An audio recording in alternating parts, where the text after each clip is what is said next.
Good morning, students. So let's begin with the part of government budget.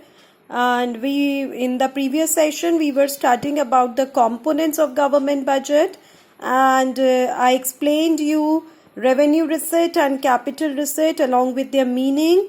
And what is the meaning of revenue and capital? Why these two words are used specifically? Revenue are those things which are regular and recurring in nature, whereas capital means which is non-regular and non-recurring in nature. Out of that, students, capital receipts has been explained to you: recovery of loan, disinvestment, borrowings, provident fund, small savings in post office savings account, bank. Why these all are known as capital receipt. Now today I am going to explain you about revenue receipt. What is the meaning of revenue receipt? The one which neither creates liability nor reduces any assets of the government. That is known as revenue receipt. Now, we are dividing revenue receipt into two parts, that is tax revenue and non-tax revenue. We all are aware that taxes are collected on daily basis. On daily basis, I mean on a regular basis, not exactly daily, but on a regular basis, taxes are being collected. So that is the reason these are the part of revenue receipt. Now, taxes are divided into two parts, that is direct tax and indirect tax. Now, what is direct tax and what is indirect tax? Even you can get a question related to the meaning or the differences between direct and indirect tax. As we can see, or first I would like to tell you on what particular items direct and indirect tax are being imposed. Direct tax is imposed on the income of individuals or income of corporate or corporations or any companies. So on the income of the individual, property, companies tax, the tax which is imposed is known as direct tax. Whereas indirect tax is imposed on only goods and services. So that type of tax is known as indirect tax. Direct tax, the meaning I can say, the liability to pay the tax and the burden of tax fall on the same person. That means, suppose income tax. So on my income, I am paying tax to the government. So the liability to pay the tax and the burden of tax fall on me only. So I am paying the tax directly to the government. So this is an example of direct tax. Whereas on the other hand, indirect tax, the liability to pay tax and the burden of tax falls on different persons. Suppose, students, I have this pen in my hand. I go to the market to purchase this pen. So this is a good. So the tax which is imposed on this good is known as indirect tax, and the shopkeeper will take the amount of tax from me. He will collect the tax from me, but the burden to pay the tax falls on different person. The burden to pay the tax falls upon me as a consumer, but the liability to pay tax is of the shopkeeper. So that is why it is paid indirectly, and that is the reason it is known as indirect tax. Now we have various examples here on the screen related to direct and indirect tax. Direct tax can be income tax, corporation tax, expenditure tax, wealth tax, estate duty, debt duty. These can be the examples of direct tax. Indirect tax, sales tax, custom duty. Custom duty on import and export of goods. The duty which is imposed is custom duty. Excise duty, the tax which is imposed on the production of goods is known as excise duty. Service, or like restaurants, if you go to restaurant or any other places where you get the services, the tax which is imposed is known as service tax. Value added tax, then even goods and services tax, which is the remodelization of taxation system in our country in the context of indirect tax.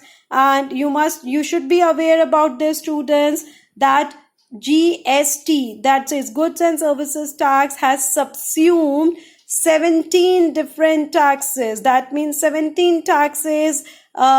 These 17 different taxes they have been removed and they have been converted into one tax, one nation, that is known as goods and services tax. So this is what the tax revenue. And now I talk about the components of non-tax revenue. Though you can see that only few non-tax revenue are mentioned here, but apart from this, I'm going to tell you certain other non-tax revenue.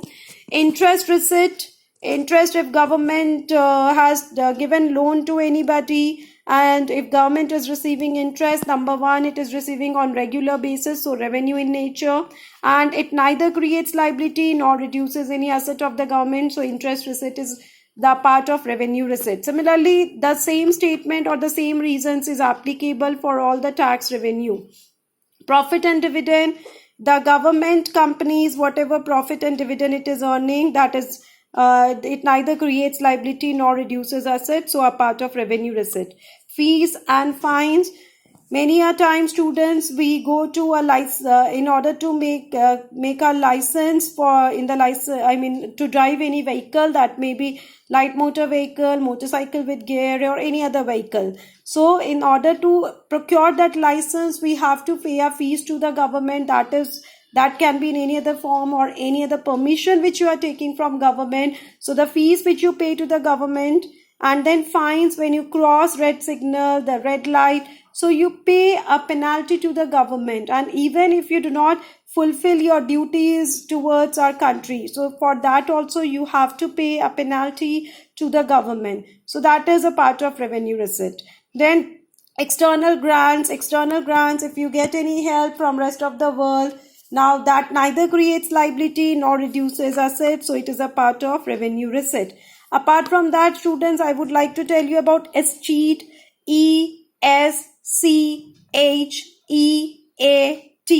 Now, what is this escheat? Escheat means if any person dies without leaving any legal heir, so the property of that person passes on to the government, which is known as escheat, and it is a part of revenue receipt. The reason remains the same.